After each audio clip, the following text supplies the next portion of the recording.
Hello, my name is Joy Johnson. I live in Huntsville, Alabama, also known as the Pentagon of the South, because we have a huge Army arsenal here, and a million defense contractors, and even some data centers that we are going to fight. Okay, but anyway, I'm running for State House, District 19, and I'm running a write-in campaign. Although I definitely am a Green candidate, and I will tell anybody who asks that I am actually the state chair of the Green Party here. I wouldn't call my campaign super serious because, frankly, I don't have any money to put into it. I do have a website, joyforalabama.com, but I am very serious about the politics here. I have a local political podcast that I do, hsvprogressive.com. I also do some Green Party podcasts where Alabama Green Party members get together and talk about the Green Party platform. I thought it would be a good resource because when we, do petitioning up here, we frequently get like, the Green Party, what's that? So, we're working on it. But I am basically running for my district's seat because the person who is in that spot has been there very long, and we need new thought like nobody's business. And also because I write letters and postcards and emails and cards to my state representative and my state senator and even the Speaker of the House, the state Speaker of the House, all the time. And I can tell you that my state senator immediately knows who I am in an email or when he sees me in person. The previous Speaker of the House also knew who I was when he left the House and came up here to be chairman of the county commission. He immediately knew who I was. My state House representative, when I met her this January, had no idea who I was. So at the very least, I want to be a representative who will read and pay attention to the input from my constituents, okay? And maybe get to know some people, At any rate, I lived variously in Florida, North Dakota, Saudi Arabia, just outside London, England, and then moved here to North Alabama in the late 70s. So I've been here way longer than most of the natives, okay? And this place is booming, which makes me very nervous. And so I'm working everybody in City Hall knows me. I'm working constantly to try to change the thinking going on. At any rate, when I came here, we moved out to a farm.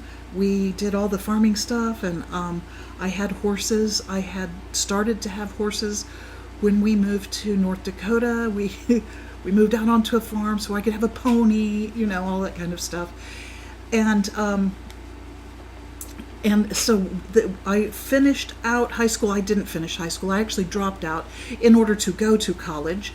And I want to tell you that in 1979, when I went to college at Agnes Scott College, just outside of Atlanta, a women's college, that very fall that I got there, this farm girl who read Mother Earth News all the time and all that kind of good stuff, they had an environmental symposium back when people actually still were working on, instead of trying to deny all the environmentalists' warnings.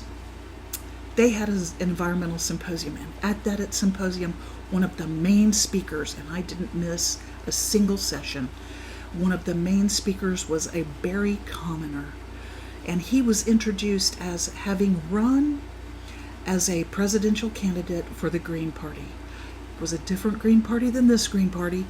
Nonetheless, as soon as I heard those words, I knew I had found my people. And I've been waiting to hear from them for so long, for some semblance of a Green Party to show up in this state.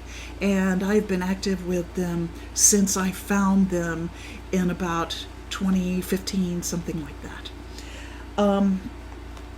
And in fact, did I mention that I am the state chair of the party right now? So I went to college. I got a bachelor's of arts at a liberal arts college in French. Then I was out in the workforce, being exploited, of course, for 10, 12, 15 years. I did, maybe halfway through there, I started going to class after work to get all my math prerequisites, because I went back to school and I got a bachelor's degree in physics, and then a master's degree in physics, and then a master's degree in mathematics. I tacked that master's degree in mathematics on because I knew that if I ever needed to be teaching, that would be a good thing to have. And indeed, now I teach and tutor mathematics as my main occupation, and have for several years. But in the interim, I have worked at NASA, and then at industry here, doing some technical writing, and then I went into teaching various places, and I was teaching part-time while I was working at NASA and at Intergraph. I have never directly worked for the defense industry. What I was doing at NASA was pure science, I promise you, particle physics type stuff. Although it's hard to live in this area and say that you don't make money off of the defense industry. That is what is feeding the unbridled growth and so on and so forth. Of course, we're growing here because there's wars going on. I don't know what to say except that I want to change everything. But I would like to tell you this little story.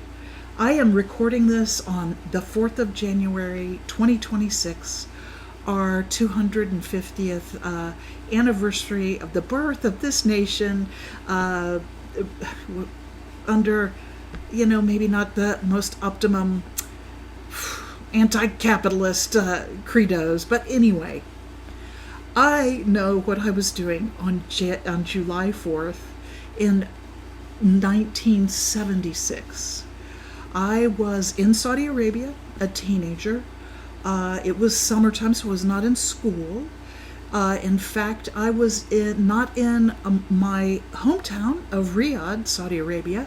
I spent that summer down in the Asir province in Abha, because the prince of that province put on horse shows and horse races all during the summer, and my stable's management, where I had a horse, wanted to be in on that in order to make money from the prize packages that the prince put up for that.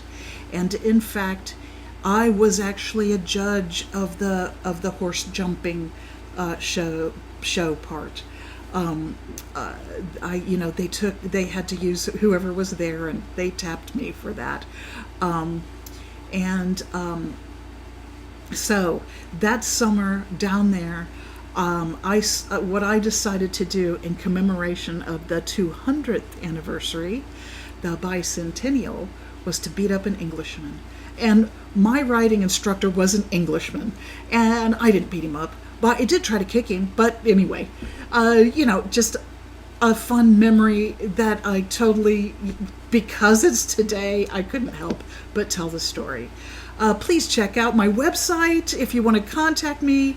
I hope I am turning this in time to make it into the reels for the A&M, and I hope we're having a great convention. I know we are.